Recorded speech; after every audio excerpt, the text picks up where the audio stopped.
Good morning mga moms! Hi! Welcome back to my channel. So, stop tayo for a while. At pakinggan nyo kung ano maririnig nyo.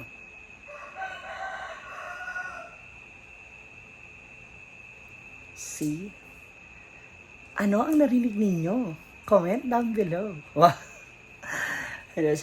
Sa naririnig nyo, may tilaok ng manok at kuliglig. So, kasi nga po, it's already 2:30 in the morning. So, nandito ako ngayon, obviously, sa Ma'am Shiji Eatery, sa aking store. And, super late na talaga kung uwi pa ako ng farm. So, I decided na dito ako matulog ngayon uh, sa store, sa eatery ko, sa kainan, sa karinderya, ganon. So, ang dami nagtatanong or nagsasuggest, minsan pag umuwi ako ng super late na, nang hinagawa, ba't hindi na lang daw ako matulog or magstay sa aking store. So, papakita ko sa inyo,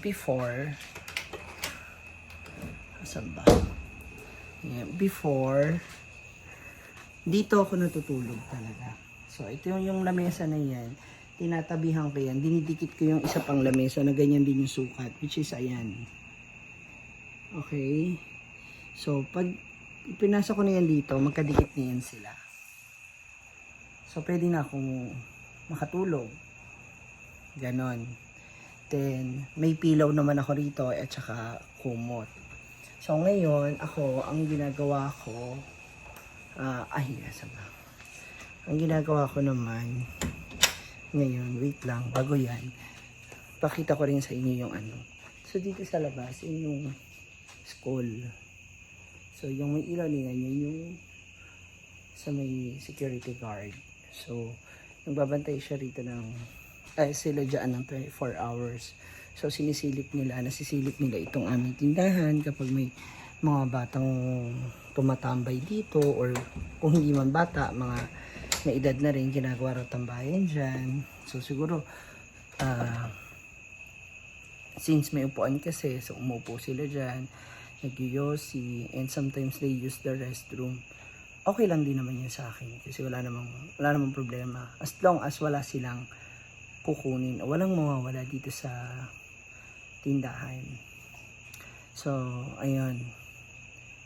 Balik tayo sa kung saan ako natutulog. So, yun na nga, gaya na sabi ko sa inyo, pero didikit ko yung dalawang lamesa at yun ang nagsisilbi kong higaan, in fairness. Hindi ako oily sa video na to.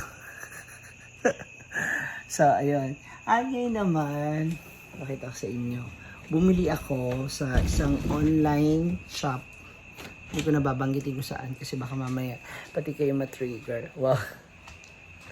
So, ito na. Dumating siya sa akin last month yata. Last month yung sahod ko. So, ayan siya. Tcharan! Meron akong foldable or folding bed. Yan. So, ang kagandahan yan dito, pakita ko sa inyo. Yung katol. Kita yung katol kasi magsisili ako ng katol. Kagandahan po kasi dito, ayan, na-a-adjust siya. So, pwede siya nakaganyan at pwede din siyang diretso, as in flat siya.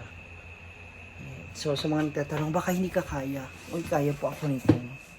Ayan. Ilang beses na rin ako nakatulog dito, dito ako natutulog. Minsan sa hapon, bago umuwi, dito ako natutulog. Nagpapahinga, power nap ba?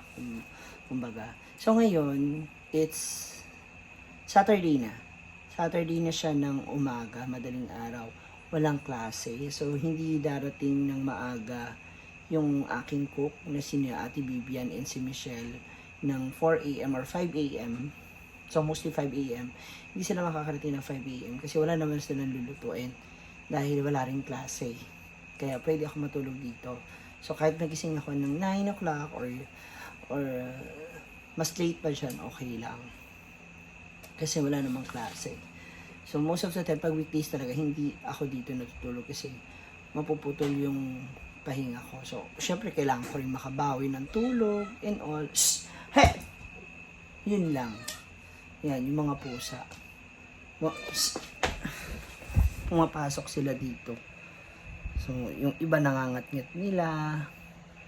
Yan. Kaya nagiiwan kami ng nagiiwan kami ng food. Hindi naman gano'ng karami. Nagiiwan kami ng food sa yung mga tirang pagkain para doon sila kakain. Hindi sila magngangat-ngat na kung ano-ano dito, hindi nila kakainin yung mga hindi naman dapat. Yun na lang yung pagkain na nandun. Okay. So ayan, dito ako natutulog. So pwede siya nakaganyan. Diba? Ganyan lang habang nagsiselfone ko. Pwede mo rin siya lagyan ng ng gusto mo ng foam or ano. Meron ako rito sapin pwede mo siyang gawing higaan. Sabi, papakita ko sa inyo. Ayan. Dito ko siya ilalagay. Ayan. O, diba?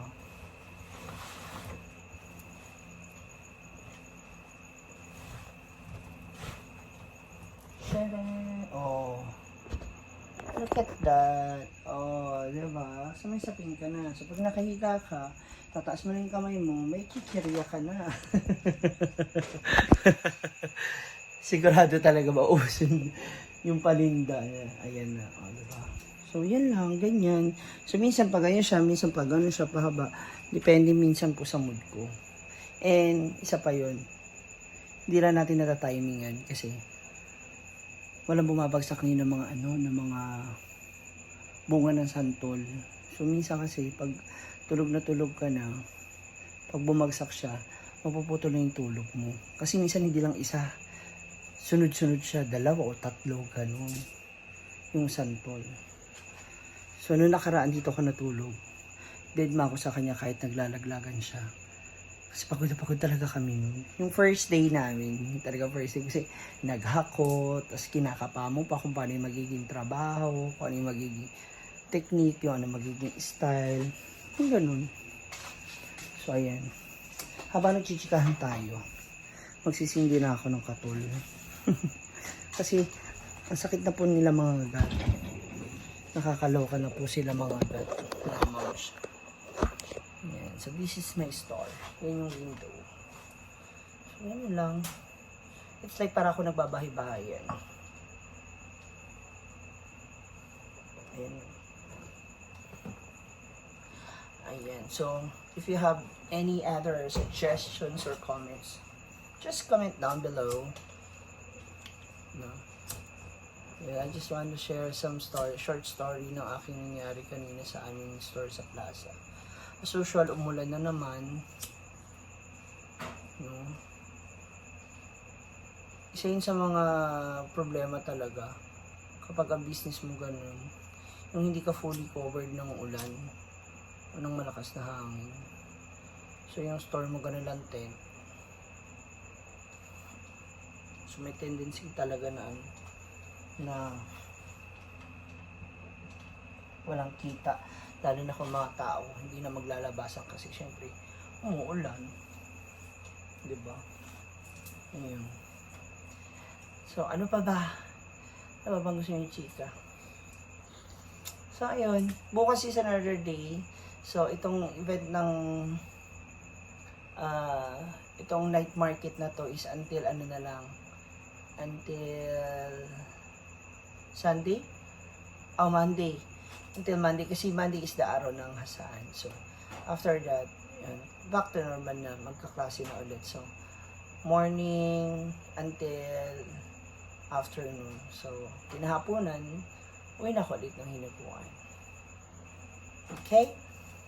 So, at saka bukas, naku, makakaligo na rin ako sa wakas ng fully okay. Kasi, ika-third day na po ng ating hair.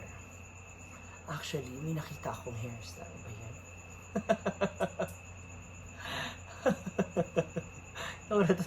Ako natutuwa sa pagkakabagsak ng hair ko.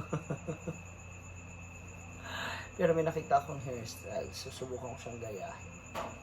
Abangan niyo. Baka pwede na siya kasi since straight na yung hair ko. Okay. Thank you so much for watching. And if you like this video, share, comment, and Sige lang. Bigay ka pa ng suggestion mo, okay? See ya and God bless you. Bye-bye. Tutulog na ako.